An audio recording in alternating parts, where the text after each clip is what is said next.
online broadcast network, AFTERBUZZ TV. Over 20 million weekly downloads in over 150 countries, and your #1 source for after-show entertainment.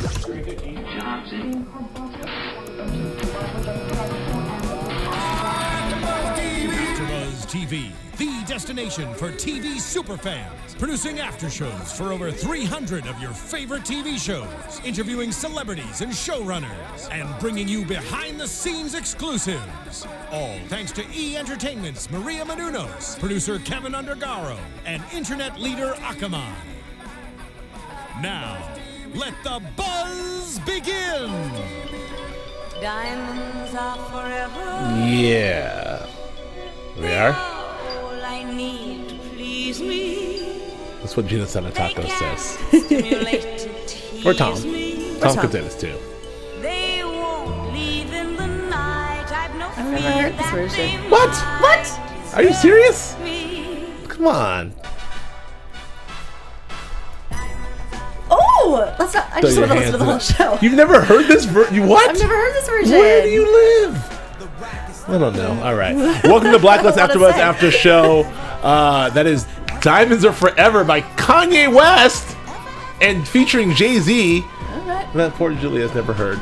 Welcome to the Blacklist AFTERBUZZ After Show. I'm Joe Braswell. I'm joined as always by the lovely Julia Cearley. Hello, hello. Hi, everybody. Not joined by the lovely Joe Sanfilippo. Someone needs to, I haven't been keeping a... You know, he's doing okay. I mean, like... He's been on a roll. He's been on a little roll, that Joe San. He showed up to like a few in a row. It's making me look bad. Like, I talked all that ish about Joe San never showing up, and then he showed up. Still have 9 episodes to go. But he's back. All right.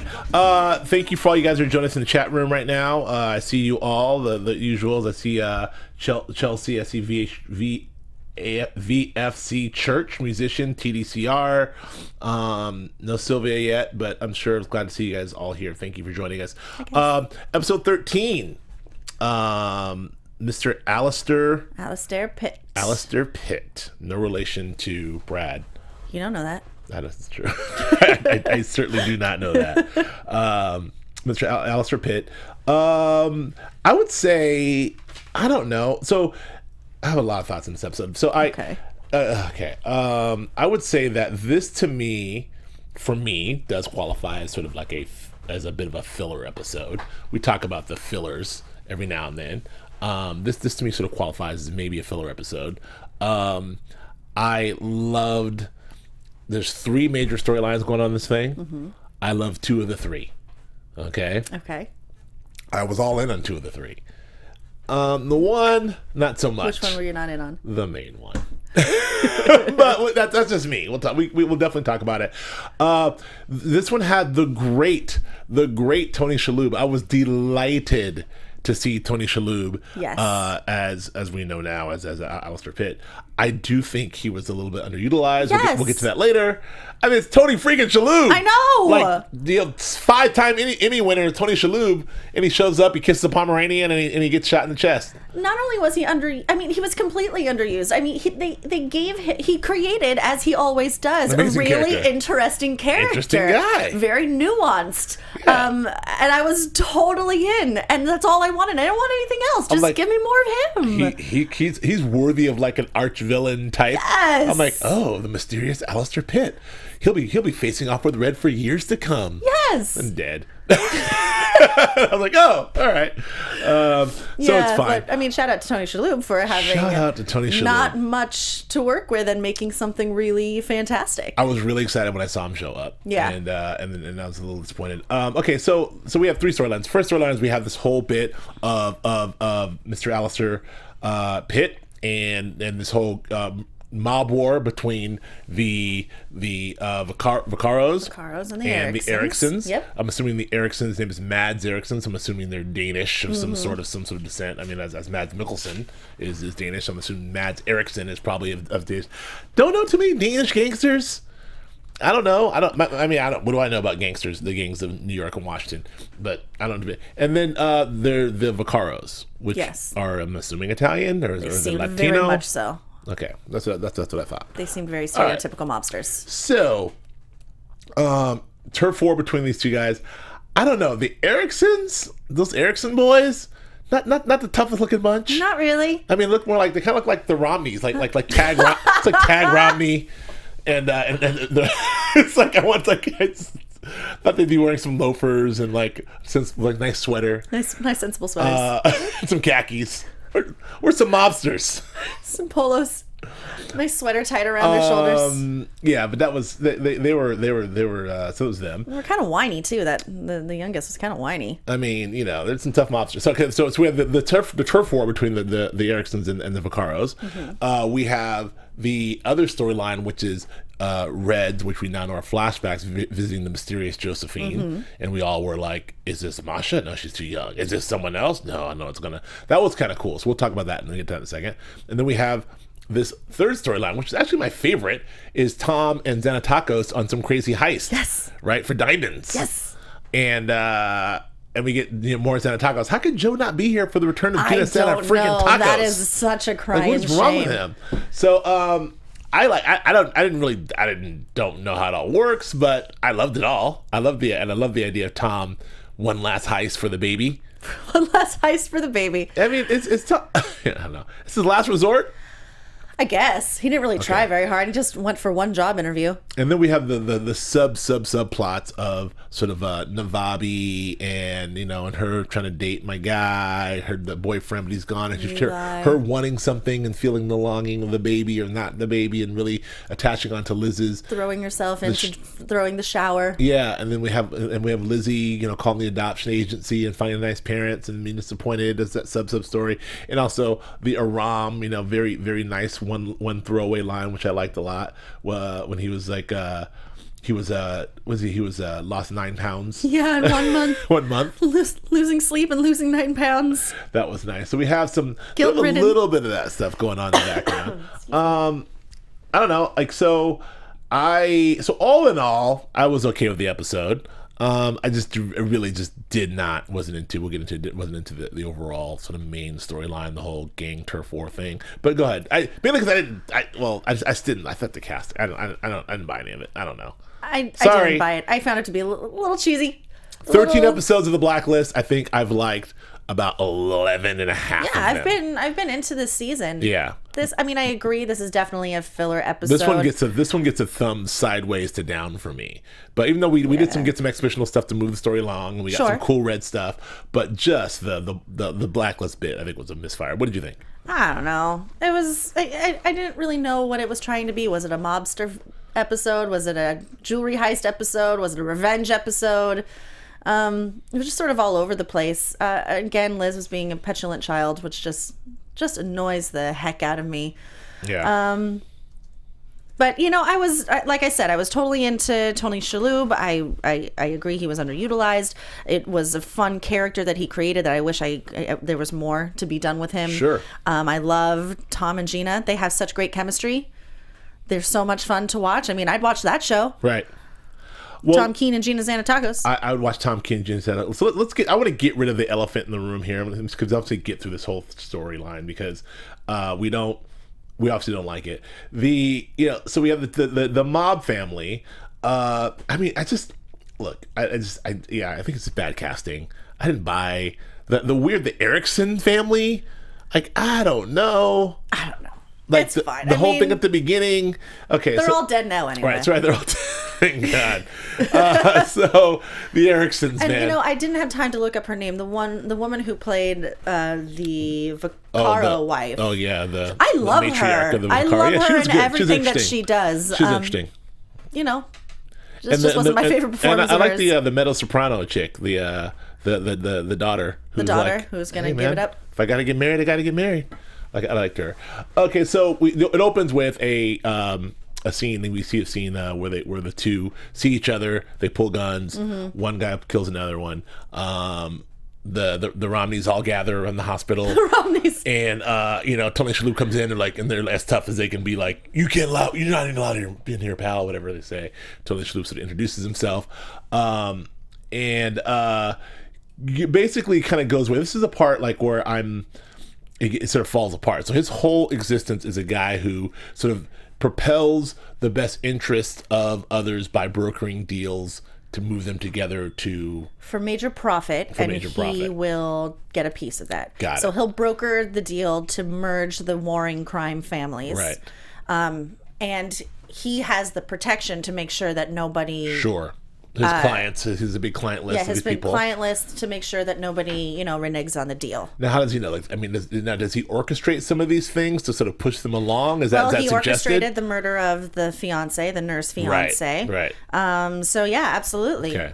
I mean, how does he know initially to show up at this? Like, is there a bat signal that goes up? Like, how does he show up? I was wondering about that, but he did say when he was talking to the two heads of the families that before their drug trafficking, they were at 65% of the Eastern Shore. Right. They were controlling 65%. Now they're down to 22, and because of their war between the two of them. So I imagine he believes that if they merge together, their profits will skyrocket, right, and he will be the cause for that. Seems reasonable. And he'll make a nice little chunk of change off of it.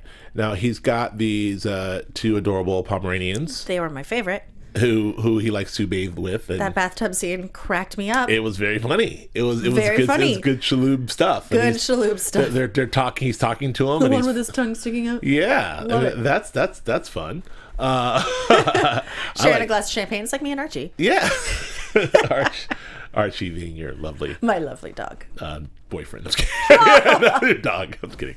No. So yeah, it was very cute, and so then they decide he brokers a deal, says that he has a way to get these guys together. He does get them together. He does pitch to them that, look, we're going to make this work for you guys. We're going to put you guys together. This is how we're going to do it. Here's my clients. It's kind of an offer you can't refuse. They, even when they met, like they were like, I mean, they're at war, these two warring gangsters. And it was like, I'm not sitting down with that guy. It was just not good.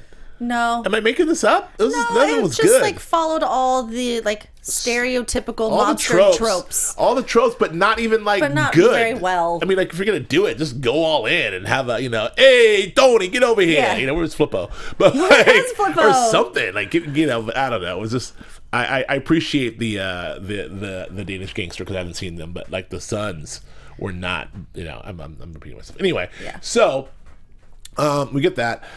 The other thing, so Liz, Red calls Liz to tell Liz about Mr. The Promnestria, which is Alistair Pitt. We realize later. And then all she seems to care about is answers. For the first time, she's grilling him on do you know my mom? Where is she? What's going on? Well, you know what I found interesting? She said, "How did my mom die?" But couple episodes ago, he revealed that she just went missing, and that sort of sparked something in Liz as well, something that she wanted to follow. So I don't know why she's back. Maybe I'm just nitpicking. Right. But you think that if she was digging for something, she'd be digging for that more than anything. Right. Yeah, that would make more sense to me. I agree. I don't, but she was. I mean, but it's good to see her seemingly ask the right questions, which she never seems to do. So that was asking not the right questions, but just questions in general. Can you tell me why she's mad at Red again? She's mad at Red because Red is interfering in her life. She just wants to figure out this whole baby thing on her own, and Red says, "No, I'm blocking Tom from going out of town. I am kicking out your landlady. I'm moving Christopher." But she was already mad at him. She was mad at him before all of that. I forgot why she's mad at him. I don't know why she's mad. Yeah, she got mad at him for some reason. The hormones. Well, maybe I don't know. She said, "Well, even he said I knew you're pregnant because you're irritable, or you're this or that." Yeah. But I don't know. Like the last thing when she really pissed at him for sort of ruining everything, getting involved, like ruining Tom, blocking Tom. Remember Tom trying to get a job and she made that happen. I don't know. Anyway, she's mad. I usually like people to enter my apartment after I'm in it. I know. Okay. Like. This is the guy who saved. Okay, we've done it before. Okay, sorry. So anyway, so the most annoying actor guy in this entire episode was my man, and I love to see my black folks working, but my man Agent Tucker from the DEA. Woo! He was pretty bad. No good, Comrade Restova. He was no good. Like, but I mean, between the face-offs between him and Lizzie Keene. Don't call me that. Shut up, comrade. We got an op to run. I have an operation to run, comrade. Like, no. Come on, Agent Tucker. So, I mean, he made wrestler look like Leonardo DiCaprio. Wrestler's walking out with Emmys. This guy, Agent Tucker. He was really, oh my God, a poor casting choice. Oh, I mean, he was very upset about the whole thing. So anyway, Agent Tucker gets involved. He does not want to work with Comrade Rostova. Don't call me that. Yeah, don't call me that. They reluctantly go together on some op. They do surveillance in the place. They can't get the surveillance. Navabi gets up. She gets closer. Doesn't get quite what they want. Long story short, they realize they get to the point where it's some sort of large. We find out that there needs to be a merger of the families. It's going to be done for a wedding. Papa Erickson agrees to allow for Tag Erickson's Erickson's fiance to be killed. Yes, which was that lot of bloodshed in this one, by the way. Yeah. A lot of. So she gets drove by in a pretty vicious sort of drive-by. I liked her. Yeah, she was sweet. She's sweet. And that's another show I'd watch. Tag Erickson and the nurse. And the nurse just having a good old time, wondering who knows that he's a vicious gangster. So she gets gunned down, and they start the whole, which clears the way for the arranged marriage. Yes. But Vaccaro has something else in mind. He has a double cross in mind. He has a double cross. As soon as they get to this arranged marriage, he's going to take them all out. Get them all under one roof. Godfather 3 style. Just kill them all. Kill them all, like Tony Zaza, like in Godfather 3. I don't know. Anyway. But what was his plan with Alistair Pitt? If he was going to double cross Alistair Pitt had this whole client list. The book, he said, "We'll get you." Yeah. I don't think he cared. I don't think he cared either. Okay. I don't know that he had a plan. Did he have a plan? I don't know. So anyway, there's that. And so that the whole thing. So they had surveillance on the whole thing. They're ready to close in on everyone. Red shows up at the spot with his own agenda, which is basically to get Alistair. He right before the guy Vaccaro gives a signal, Red interrupts. Another kind of Red monologue, like wedding's toast. But I'd love for Red to give a toast to my wedding. that was kind of cool. Red stands up, and then there's a big shootout. It all goes down. Everyone's dies. Shooting at everyone. The Ericksons go down. Vaccaros go down. Yeah. DEA guy goes down. Who shot him? Was that just a random bullet? I don't know. Fantasy Stats Guru says she thinks Red killed them, or he thinks Red killed them. I thought that, but he didn't move. You could see Red. Yeah. He didn't move at all, and the bullet came from a different direction. Yeah. I don't know. And his reaction afterwards is, "Ha!" And yeah, like, that was great. All right, let's go. And that's a good thing because Tucker had it all figured out. He had it all figured out. He exposed the whole thing. So I knew the source was coming from someone, and you, comrade, don't call me that. Anyway, none of that was good. No. All right. Not really. So that all happened. He gets Tony Shalhoub. Him and them, they get out of there, and then that's that whole thing. Yes.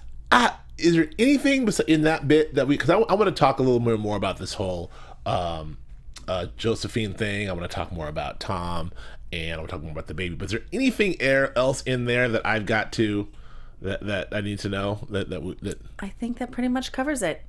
Okay. I mean, is there anything about the whole any of that storyline that you wanted to talk about that we missed? No, they're all intriguing. Dead. No, the Ericksons, it really didn't do it for me. Vaccaros.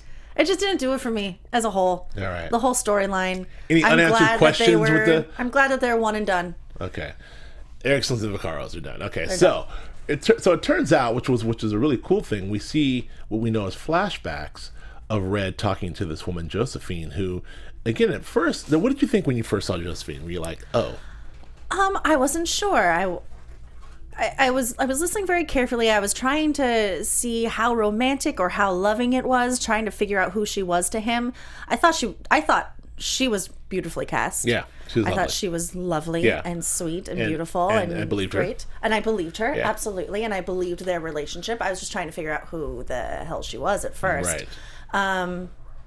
And they both gave great subtle cues that it was a romantic relationship. But at first, it was like, "Ooh, is this a daughter? Yeah. Is the like who is this? Too much of a Frenchie. Too much of a Frenchie To be but like Russian she's or pretty something. young. But yeah, too young to be, Well, you she's know. pretty young. But Red was pulling out all the stops. It was a very Yeah. romantic dinner, and they were a little handsy, and Yeah. and it seemed very loving. And for all of those who love. thought, like me, who thought that he couldn't be with someone Liz's age, she seemed like she was Liz's age, right? Yeah. So, I mean, I don't know. There was definitely love there, and he was definitely something. And again, we're getting, so these are 2 back-to-back episodes. What is happening over these last few episodes is we're getting if you string together all these Red monologues from the last 2 or 3 episodes, we're getting a pretty decent portrait of Red. Like between that monologue he gave before he killed the guy who beat up Lizzie in the chair, this whole thing with Josephine, the speech that he gave to before he killed Alistair, which is, by the way, the second time in a row he's killed someone in a chair staring at them. Yeah, In monologue fact, at them, and then just point blank shooting them. shooting him. Yeah, I feel like we're getting there's something like. Do you feel like are we learning more about what's back there in Thread? Or are we just learning nothing? I feel like I feel like there's a picture being painted here. Yes and no. I mean, we might be getting a little bit more insight into his psyche, Right. rather than Motivations actual and psyche. What? I'm sorry. His sort of motivations, and then his psyche, like his mindset. And Yeah, that's what I feel like I'm getting more so is his mindset and what motivates him. But I'm not really getting, as usual with the Blacklist, I'm not getting any answers. Right. You know, I'm not. They're not telling me anything that I need to know. I was interested that it looked like she had burns or something on her wrist, and we do know that Red is burned, and there was massive fire. Yeah. So I wonder if she was there for all that. I mean, they are in love. I don't know. She's very French. It's very young. Didn't the burn happen when Lizzie was a kid?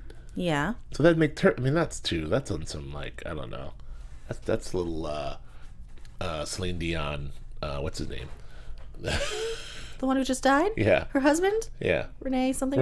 Selena Renee. Like, See, it happens. Okay. She was like 13 or 12, and Renee was her manager, and then they got married. R.I.P. Canada. R.I.P. Renee. That's not funny. Renee's sad. All right. So maybe I don't know, but she can be there in the fire because that's what I thought too. But she's too young, right? Am I messing up timelines here? I don't know. Okay. So, but there was some sort of look, right, to the thingy, to the wrist. Yeah, I mean that was a very obvious thing that they pointed out. Okay. And he said, "I can protect you." All right, but I think From I what? think that was because she's getting beaten by the dude, or I don't know. No, that wouldn't fly. No, I mean that was the first flashback where she That's right. told him that she was getting married. Yeah. He said, "Do you love him?" And she said, "I love you." Okay. All right. So that was all very interesting to me. Like it's sort of an interesting mystery to unfold, and then a very sad ending. Like for that to happen and her to get beat down with the guy and Red to come in and of course kill him as Red does, and then so is she like present day Josephine? Is she alive? I mean, is she a vegetable? Is she just traumatized? Is she paralyzed? Well, she's in a wheelchair. I got kind of vegetable-y. Yeah. Like probably can't speak. Yeah, because he showed her that, and then like the pre World War II figurines. It's also a nice sweet touch. Yeah. He's giving her like that. I loved all that stuff. By the way. Is it possible? I don't know if I think this or not, but is it possible that it wasn't a romantic relationship? Is it possible? There were little hands. This is the hand holding the hand sandwich. And the thumbs in the hand. I don't know. I guess. I mean, I could be reading it wrong. I don't know. I mean, guys, do you think was Josephine romantic or non-romantic? Was it like paternal, like a Lizzie Red thing? I feel like it teeters on the edge a little bit. Or was it? I don't know. It's just this tone. I could protect you. I love you. I don't know. I'm confused. But no references to anything amorous. Right. You know, he's giving her little figurines for her collection. And, you know, she wants him to take her out for ice cream and maybe she'll share a bite. Yeah, that's still innocent. I don't know. It just teeters on the line where it could possibly go one way or the other. Okay. All right. I don't know. I'd like to hear everyone else's thoughts on that. I'd like to hear everyone else's thoughts on that. I'd like to hopefully, what if we'll see any more information on that? Yeah. What if we get more? Okay. So all that happens. And then, and so, yeah, so he takes care of it. Then he brings Tony Shalhoub back, gives him the thing. What does it feel like? I mean, did you want this? I wanted more. I wanted Shalhoub to have a big monologue back to Red. Yes, he didn't say anything. You have Tony Shalhoub and you have with James Spader. You know, mano y mano. This is the time. That's the two great Emmy-winning actors. Emmys everywhere. Emmys everywhere. Spader's got Emmys. Shalhoub's got Emmys. You face them off. This is De Niro and Pacino and Heat. You're in the room together. They're gonna do the thing. And he gets monologued and shot in the gut. Yeah. Did it run out of time? I don't know. What happened? I can only imagine there's a lot left on the cutting room floor. Ah, God, I'm so disappointed. Was it a paycheck grab for Shalhoub? Like, none of this makes any sense. Okay, so that was just a missed opportunity and disappointment. Yeah. Okay. Without a doubt. So that'll happen. So what we learned from that is, you know, Red's got this mysterious woman, Josephine, who we don't know, and hopefully we'll find out. I hope so. Meanwhile, Tom is, you know, calling texting up old Gina Zanatacos, and she's showing up like, you know, being a badass, hot. Now, why does she be hot? You know, and she's hot too, but why does she show up? Does she like him? It's her ex. All right. You know, if your ex texted you right. and he left you high and dry for someone else and you guys used to be all criminally together, yeah, check that out. And I'm sure she had something she wanted to say to him, you know? And Tom's thing is, I know Gina's got something cooking. Let me see what Gina's got cooking. Yeah. She's got something I can get in on. Maybe she's got something. And she does. But then she's got the whole thing about, you know, got it. She's got the whole thing about look what's happening with the Marshal. Major. I'm sorry, the Major is still after him. Like and this is his op. This is his op. You can't just come in on the Major's op, even though it's a cool $22 million, 6 ways. But she cuts him in. Do you believe? Now the question is, do you believe her? Do you think Gina's gonna let Tom get away with that 1/6 of $22 million? Oh, you don't mess with a woman scorned. I don't think. I mean, that's not happening. Not a woman scorned like Gina Zanatacos. I mean, she may need. She's smart enough to know that we need Tom to do the op. To do the heist, which but I love. She's still working for the Major. That's a big payday for her. Yeah, like why would if she cut him in? Turns Tom over to the Major. I mean, the other guys are like, you know, they're like, okay, come on in. We don't need the money. Sure. Oh, what? We're splitting it 5 ways. Now we're splitting it 6. Okay. Yeah, it's fine. But I mean, but she did mention the plan is almost not. We need another pretty face. Yeah. And Tom goes, he certainly has one of those. He goes, gotta give the look, into commercial. So, yeah, I don't know. I don't know who to believe on this. I don't know if this is gonna really happen. If this is a thing. But I thought the heist was pretty clever. Really cool. Like the FBI guys are waiting. They figured out a way to get in. They infiltrated. I like the whole setup was cool. He had the Warby Parkers on, he had the glasses. Like he's very sensible. He pulled out the badge. Him up. I loved it. She full blown Tom'd him up. Yeah, she says, "Here you go." And she did call him Jacob, or he called himself Jacob. That's right. So Jacob is still alive. I mean, we were wondering about is he Tom Keene now? Is he Jacob? I guess he's Tom Keene. And I don't know. I don't know what to make of Tom right now. Is he just like grasping at straws? Is he desperate? Because it seems a little out of character. It seems like an act of desperation from a guy who's like been sort of cool, calm, collected, and disciplined. Even though he has a baby on the way, this seems a little roguish. Yeah. Like, I'm gonna go do a heist and get the money, and then we're gonna get out of here. He's a guy who thinks things through, and this is also a guy who has vowed to turn his life around. I mean, yesterday he was going to be a teacher in Boston. Yeah. He lost one job, so now he's just going to go back to what always works. Red will never let me do anything. I gotta go get out. And then what? He gets a couple $1 million, and him and Lizzie go on the lam. What's the plan here, Tom? I don't know. She's just going to be like, oh, look at all those millions. Yeah. Great. I don't know where you got it, but I'm already a felon. I don't know how it's going to work. So they do the heist. I think it was kind of cool. They get in there. He pretends to be an officer. He slaps her around a bit. She does it. She hits him and then kisses him, which I thought was kind of hot and cool. Yeah. And then, they seemingly, we don't see them get away, but they seem, he makes them turn off the cameras, which is also cool. And they seem to be getting away. So I'll be very interested to know. Did you watch the previews? I did not. I don't watch previews either. Damn it. I have no idea what happens, but we'll see. But that was a great heist. I'm certain Gina Santakos will double cross him. And then last but not least, we have the whole bit with Lizzie and the adoption and the baby. So she finds a nice couple. She's pretty happy with the couple. Yep. And then the couple finds out that she's the Lizzie Keene. And they say no to her. They say she closed adoption. And to when the adoption lady says they want to close adoption, Lizzie says, "You mean I'll never see my child?" So I'll never see my child. Close adoption. Yes, Liz. it's a closed adoption. Yes. And then I don't know. So what do you think Lizzie's gonna do? And what's this Navabi thing? Is Navabi gonna like take the baby? Like I thought about that. Like what's going on? Navabi's so like baby crazy. Out of the blue. Yeah, out of the blue, and she's out of the blue. They're Now writing she this like, bit with like, and my ex is now has a fiance, and she's sad about it. And there's no wrestler. I don't know. Like, are they setting us up for the baby to go with Navabi away to Israel? I don't know. I think maybe she'll turn to Red to find someone to take the baby, because Red probably found Tom. Not Tom. Yeah. Wait. Who was her dad? Oh. Charlie? I think so. I don't know. That sounds right. I don't know. Yeah. All right. Do still think that wherever the baby goes, Tom is not going to be happy about it, and he's going to chase it down. $3.6 million each for a three-way split. Ah, thanks for doing the math. That was not a math. That's Rich Chin on that one.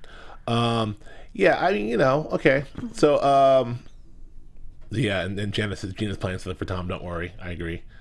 Joseph's like, Gina's playing sexy time for Tom. Probably that too. But I'd watch that. I'd watch that too. Now that that's clear.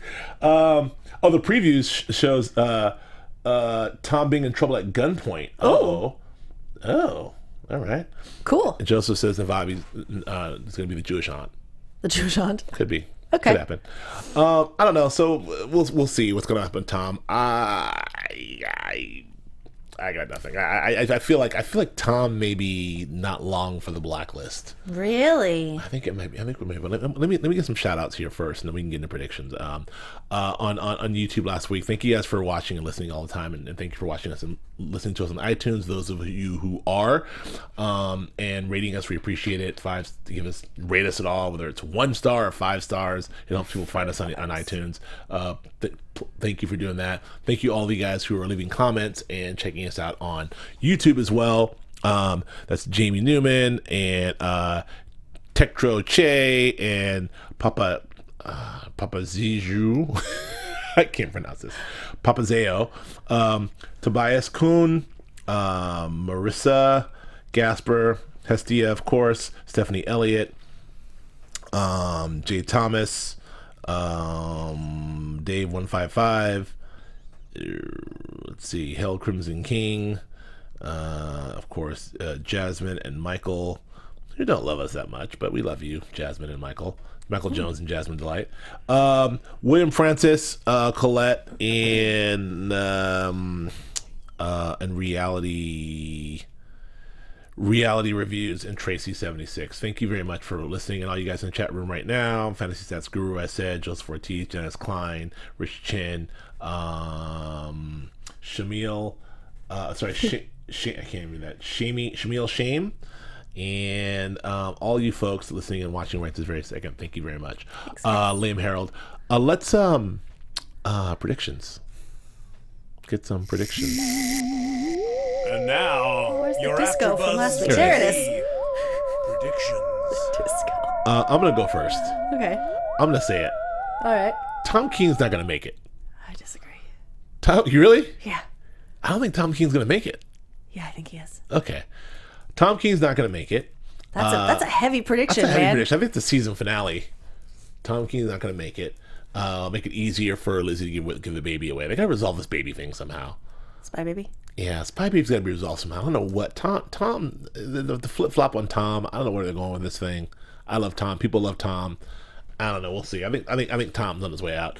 I think that I think that we will. I said it before. We'll see Katarina this season for sure. Absolutely. And I think I don't know. We'll see how the major factors into this. But he may be the guy who gets Tom out of here.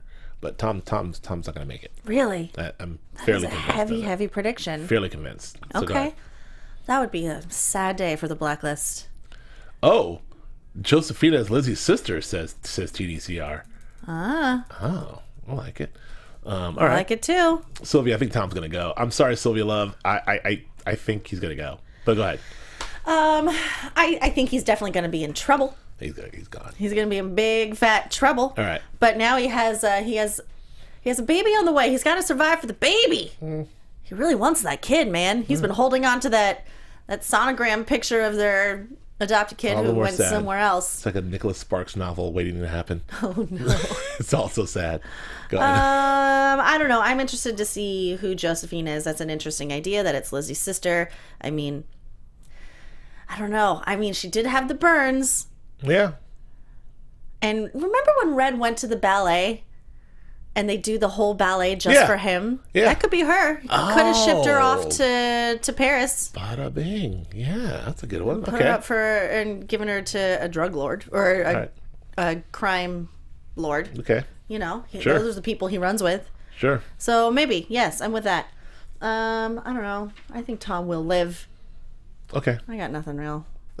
Tom, I say Tom die. You say Tom live. I say Tom live. All right. Tom live. Tom live. Tom die. Live. Okay, well, that's all we got. Oh. I don't know. We didn't love the episode. No. Our enthusiasm shows it. I know. I'm sorry. I'm sorry, folks. I feel like we're boring and the episode was boring. Tony Shalhoub. He was not boring. He was not boring. Josephine was not boring. Josephine's not boring. Gina Sanataco's not boring. She was not boring. Red's never boring. Never. Shout out to rest in peace, Agent Tucker. It's the worst. The worst ever. The worst. I'm sorry. All right. That's all we got. We're bad today. I'm sorry. At least I'm not on Benadryl like I was last time. No, and we're loopy. not. Where can the kids find you? Oh, hey kids. You can find me on Twitter and on Instagram with my name, Julia Cearley, JuliaCearley. Follow me. You can find me on Twitter and Instagram at Joe K. Braswell. That's at Joe K. Braswell. You can find Joseph Sanfilippo at josephsanfilippo.com? josephsanfilippo.com and on Twitter at Joe Flippo. Right? Okay. Thank you for joining us, folks. Thanks for listening and watching and checking us out, and we'll see you next time. Bye-bye. From executive producers Maria Menounos, Kevin Undergaro, Phil Svitek, and the entire AfterBuzz TV staff, we would like to thank you for listening to the AfterBuzz TV network. To watch or listen to other after shows and post comments or questions, be sure to visit AfterBuzzTV.com. I'm Sir Richard Wentworth, and this has been a presentation of AfterBuzz TV. Buzz you later. The views expressed herein are those of the hosts only and do not necessarily reflect the views of AfterBuzz TV or its owners or principals.